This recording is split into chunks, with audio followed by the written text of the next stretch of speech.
Episode number 8 of the Starting from Scratch series. This might be the last episode. There might be a couple more. I'm not sure just yet, but I think we're finishing up here. And then I've got some plans to start a new series, which I want to talk about. But I've made a bunch of changes and updates that I want to show you here. So the first thing that I did is on the Locals tab on the SoCal Operations spreadsheet that I use, I added some more columns. So I still have the local symbols, but I added the routing tag, which pertains to Order Builder. So for example, in Order Builder, you see the routing tag here. That's what I added for each local in the spreadsheet over here on the left, because that's what's going to be spawning on the cars when we create supply trains with Order Builder. And this gives you a good reference to be able to just see, if you're working the LCAL 013, it's going to be out of Bakersfield Yard and it's the 0103. And I just noticed as I'm editing this video, I messed up here. This should say Bakersfield. The file in Google Drive will be the correct one. And then I added the yards. So if you're not really sure like what LMC yard is, it's La Mirada in San Bernardino. I put the subdivision as well. So like here, the MAL, Malabar Yard in San Bernardino. So this should help if you want to download this from Google Drive. This should help as you're learning, where everything is and what the abbreviations mean. Oh, and then over here I got a spawned and a finished column. So this is just to keep track as I create supply trains now for this new Southern California series. I can mark down how many times I've spawned in cars for that local, and then how under finished, that'll be like if I work this LCAL, or like we did the 1161.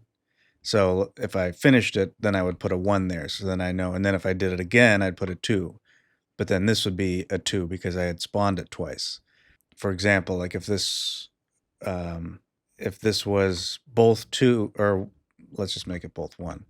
All right, so if I spawned it in once, spawned freight cars into the map, and then finished working the local, I put a 1 here. So now I know, okay, well, this is essentially like cleared out. I can spawn another supply train with this local again because the first order was already delivered. So I'd put a 2 there. And then I know that, this one still needs to be done. And then the next time I work it again, I'd put a 2, and then, it starts over. So that's just, we'll see how it works, but this will just be a way so I can keep track. Then over here on the BNSF symbols tab, I've made a bunch of changes and organized everything. And I went through all the symbols here and in Run 8 and cleaned up a lot of stuff and fixed some errors that I made and added a lot more symbols to Run 8's traffic. So I've got some new columns in route and spawn so that I know, like, all right, I've just the other day I spawned in this supply train, and that's the first time. Then this is going to be coming into, these are bear tables going to San Bernardino. And then I've got some others that are going to Barstow, which I'll show you here. And we're going to drop one in here in a second. And then I change these colors so that if I scroll over here to the right, anything blue is going like across the map, from off the map to off the map, and you don't have to interact with it. And then anything in this darker red is off map to a yard. And then this purplish is going from a yard off the map. And then this other color here, this green, is going from one train yard on the map to another train yard on the map. So it just makes it a little bit easier to kind of remember, for me, at least when I'm setting this up. I had added a new column, Run 8 train types here. I wanted the actual text that Run 8 uses in the AI traffic generation tab. So if I go into Run 8 here, AI traffic generation, spawn points, all these train types is what I added this exact text to the spreadsheet. Because sometimes you don't know international containers, mixed intermodal, domestic containers, like it can get kind of confusing. So I added what they should be in here, which made it a lot easier for me as well. And I had to make some fixes because, correct me if I'm wrong, but what I found online was that the Q trains and the S trains are mostly all mixed containers with few to no piggyback trailers. And the Z trains are a mix of containers and the piggyback trailers. So I made those changes in Run 8 for the spawns. So like see here, I got mixed intermodal, which gives you the containers and the piggyback trailers for all the Z trains. So now I want to show you how I generated all of the initial supply trains that I'm going to be bringing into the map. In Order Builder, under Manage Customers, you can see that, or what I found from doing the LCal 1161 and looking through some of these is that looks like they're configured really well. And we don't really have to do anything right now. One of the awesome features in Order Builder is this export data and import data. So if I click on export data, check Southern California, because that's all I need for right now for the customers. This is all the customers. So it says select customers to export.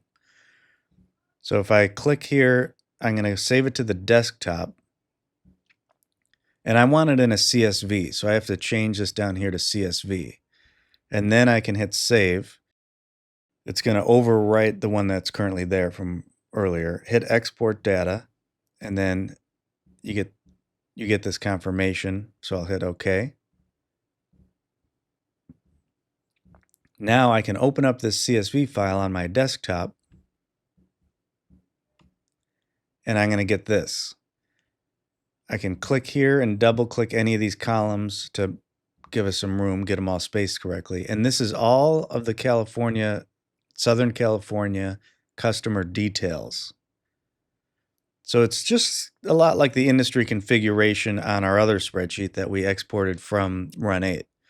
But what's awesome about this compared to the industry config in Run 8, when you export the industry configuration in Run 8 into a spreadsheet, you can't edit the spreadsheet and then re-import it into Run 8. You have to make any changes one at a time in the industries manually. In Order Builder here, you can import it back in. So what I did is I looked through all the industries and I checked the routing tags here. And I noticed there was some that were inconsistent or maybe some were missing. They weren't the same routing tags. So I just went through and kind of cleaned up a few things.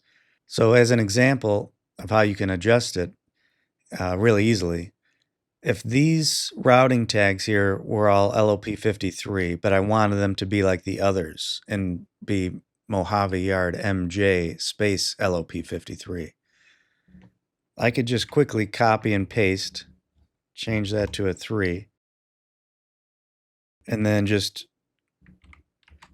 change it like that quickly. And now all these are done. I don't have to go one at a time into here, find that customer name and go to the local or the routing tag, change it in here, go to the next one, find the, that would take a long time. But I could just do any change I need real quickly here to if I want the ID, the customer name, any of this data, save the file, the CSV file. Then I'd go to import data, find it on the desktop, select overwrite duplicates, and then hit import. And it's going to bring all that, make all those changes. And then when I go in here, all those changes will be effective. So it's a really quick and easy way to update and make changes to your customers. Now I want to show you how I generated about 20, I think a little over, it's going to be over 20 supply trains to get us started in this series. So in Generate Train, under Southern California, let me open up my spreadsheet as well. I'll keep this on top. And then I went to this locals tab I've got here, put this next to it. And I can see here the local, all in this column, all the locals. And I've got them sorted by railroad. So I'm doing BNSF right now. And then I can just look at this list and go KGTR. See, they're all in order. I think a few are out of order, maybe because of the dashes, how they sort. But I could just go down the list. And I need to skip these and jump down to MCVRO1. And where was that LWFS? Oh, I got that already. And then I want I'm going to skip this one because that's like more of a unit train. We'll do that later. And then I got all these here. So anyways, you get the idea. And then what I can do after that is I set it to usual number of cars 30% because I want it to be a little bit smaller. And then I do block by order. And I do prefix with routing tag because I want that routing tag to come first and then the industry ID last. And I want it blocked by order because I want the orders to be together. I don't want it to be completely random. I could do it, but I think it would make more sense blocked by order. That's probably more like real life, I would have to imagine. But I'm sure to some extent in real life, it's also just kind of totally random. But for this case, I want it blocked by order. I don't want to keep locals together because I want it to be somewhat random. And then that's it. And then I do save config. Now this is really cool. If you click save config, and then I'll just leave it as that, then it saves it in the Order Builder folder. Hit save. Now I can load that. So for example, if I exit out of here, go back into generate train, and see how they're all unchecked again? So if I wanted to spawn this train again, I'd have to go through this whole list. But with this, I can just go to load config, click the one we just saved, and everything's all checked. And these options are checked how we had it, this is such a nice feature. You can save these configs for specific trains, and then everything's all ready to go for the next time when you want to spawn in that train. You just load the config. One thing I noticed, well, actually a couple things I want to point out. In the newest version 1.2.5 that we're in, the car generation probability sliders have been moved back here, which is awesome. So I can change the slider and quickly see up here the train estimator stats and get an idea of the length. And then another quick tip is if you're sliding this one and you're trying to hit a certain number, or this one, you can click it once and then use your arrow key left or right to move by 1 key increments, or hold it down to move it faster. And then this one I think moves by 10 with the arrow key. 10 key or 10% increments. And then if you just click anywhere away, oh, wait a minute. Maybe I'm wrong. So if you click away, it still moves it. What if I click up here? Yeah, it's still, how about this one? Click that one, click away. Okay, so it does still move it. How about over here? Oh, now the arrows are affecting over there. So that took the focus off. But just something to be aware of. The focus is staying on there. So what I did then is I checked off, let me go to load config. This is the one I saved. So BNSF all locals, hit open. And now it's got everything checked all the way down. So this is just all the BNSF locals. Now this is going to create a train between 385 and 2,396 cars. And obviously that's unrealistic. But let me show you what I did next. So I hit generate train. And you get this warning that it won't properly spawn in the game, but that's okay. I just hit yes. And then I can save it. Now for this, I saved it here as manifest 01 and I did it twice. But for this case, I'll just save it I'll just overwrite this file. Replace that. And now it says train successfully generated with 1,087 cars. And now that I've got that huge supply train in the external consist editor, I opened up, so I saved, actually, so this is the one we just did. I saved mine as manifest 01 and 02. Let's just do that. We'll use the one I did. So this was the first one I did, just like what I just showed you. And now I've got a huge train. We got, what was the number again? How many cars? 909. Oh, okay. So this was the one I did. I think the one we just did was like a little over 1,000, but this is the one that I had made. So 919 cars. So then what I did next is I just broke this entire 919 cars up into about actually 10 different supply trains.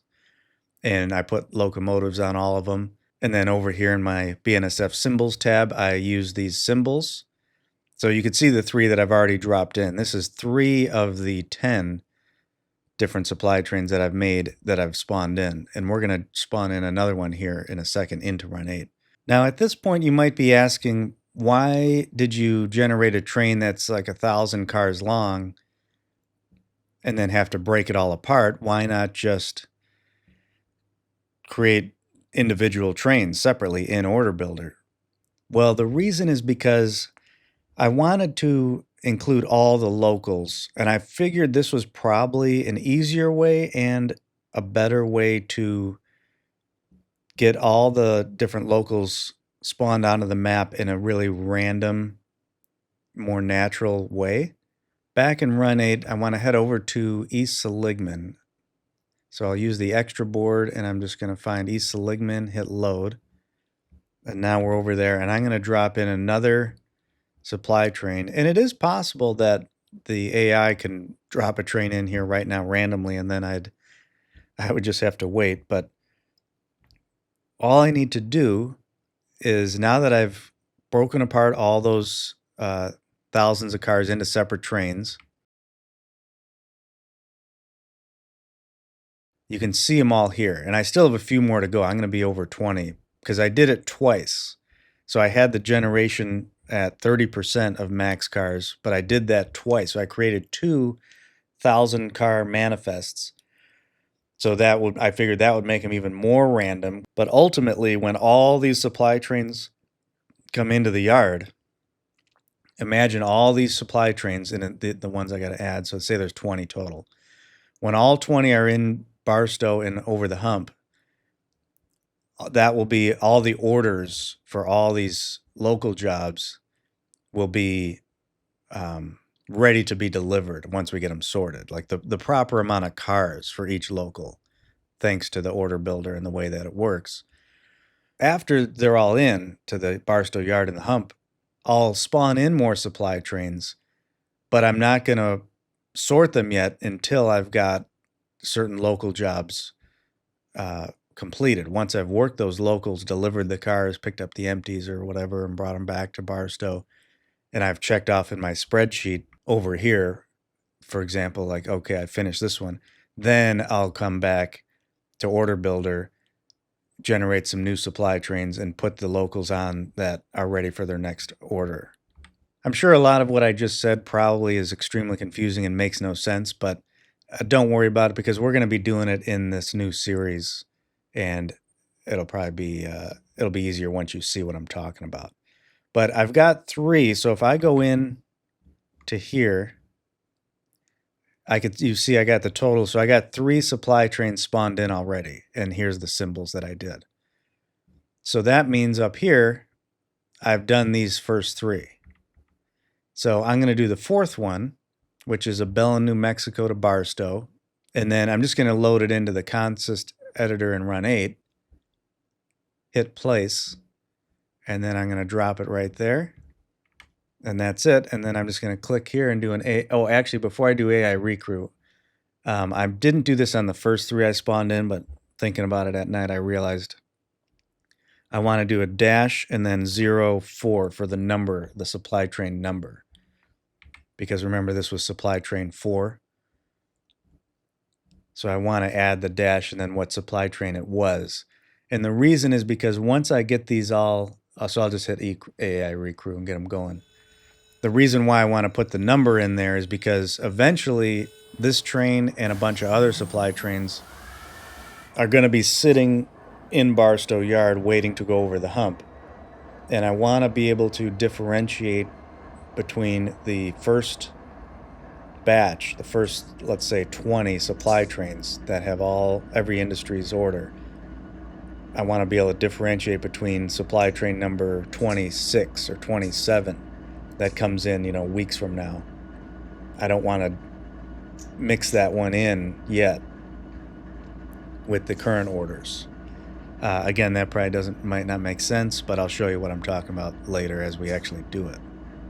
So now that I dropped this one in, number 4, this was the bell bar, back in our spreadsheet, I can put it as in route, so it was this one here. So I'll just put in a yes, and then this is the first time spawning it in, so I'm going to put number 1. And now as these get to the yard, the train yard, I'll take off the in route. I'll just delete that. Or I'll just put no. And that way I know that he's made it to the yard. So now I just have to do this, repeat this process for, as these supply trains move on further away, I'll spawn in more until I got all of them spawned in. So what I'm doing here is just to initially get this map going, because right now all the train yards are empty. If I go to Barstow here, totally empty. I've cleared it all out. So we've got several. If I go to Needles, I think they're still over here. So I've got a KCK to Barstow on the way, and I've got another one. Where's the other one? Well, there's the one I just dropped in right here, and then there was a third. Oh, it might be in Needles now? Maybe not. Maybe it wasn't. Oh, that's right. Maybe it wasn't from Seligman. I had dropped another one in. Let's see. Let's go over to... Oh, I do have one up here. Stockton to Barstow. So that one's coming in. And then I've got one out of, I think... let me just check my spreadsheet.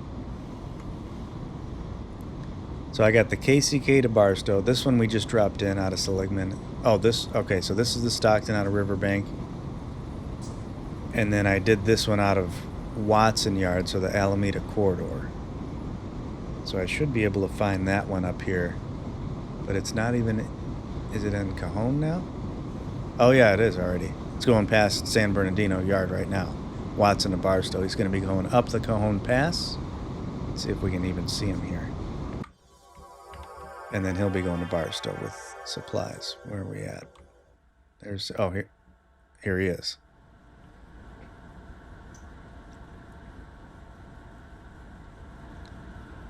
So the purpose of this is I wanted to initially generate all these supply trains, and I still have to do it for all Union Pacific trains too. I've got some more configuring there to do. But the purpose was to get the map filled up with supply trains and get these yards filled up, so we got a lot of things to do. And that's why I generated all those supply trains. I think at this point, as far as the starting from scratch series, I'll leave it open in case I need to add a little bit more, because this is kind of more of like a tutorial rather than gameplay. But I think we're ready with this map. I've got all the symbols now for traffic. I'm still obviously adding UP symbols I have to work on, but we got enough now to get this, just get going and start playing. So I think the next step is I'm going to start a Southern California series, and it's going to be sort of like the series when I do individual local jobs, but it'll be more of an entire railroad management. So what I'm envisioning is in the Southern California series, I'll start it off where you guys can play along, and I'll start the video with a quick overview of the jobs that need to get done, and at that point you can save the world saves. You can load and then load them up, and after just watching the first minute or two of the video and seeing what needs to be done, you can stop the video, load up the world save, and do it yourself. Or you can watch the whole video and see how I do it and then play it yourself. It's totally up to you. But it'll be for people that maybe you don't want to deal with all this configuring and setting everything up in your industries and all that stuff, spawning in trains. If you just want to jump in and play and kind of have more instruction on, like, I want to load up the game, be told what needs to get done, and just go do it, this will be perfect for you, because that's what I'm going to set it up as. And then you can just follow along and load it up and play. I think that's going to do it for this episode 8 of the starting from scratch series. Now we got to just start getting some work done. We got to start moving trains and we'll get these yards filled up, and I'm going to have a lot of work for you to do. So if you want to play along, this is going to be perfect. I hope you're looking forward to it.